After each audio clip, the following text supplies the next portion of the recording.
Hi,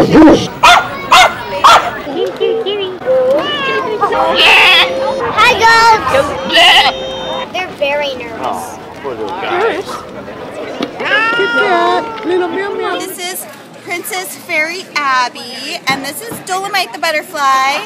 And we wanted to have a fairy float today, so we have our fairy garden. Rosie is very shy and sweet, likes to be cuddled, and this one Tango is very funny. He likes to say his name, he likes to say mom or laugh. He likes to imitate laughs. It's King Kong, and instead of the Empire State Building, we did the state capitol to sort of bring it to Olympia. I just like creating something special every year and just kind of putting my creativity to the test, kind of, and seeing what I can come up with. I'm the beast and Gladys is a princess.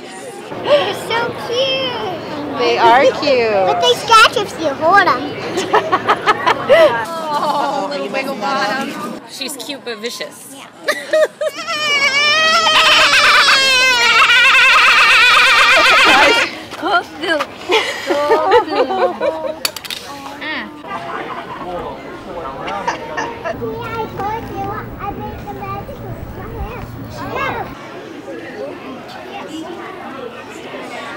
People call me and I'm like, I can't speak to you. You guys ready? We're ready. All right, let's do it.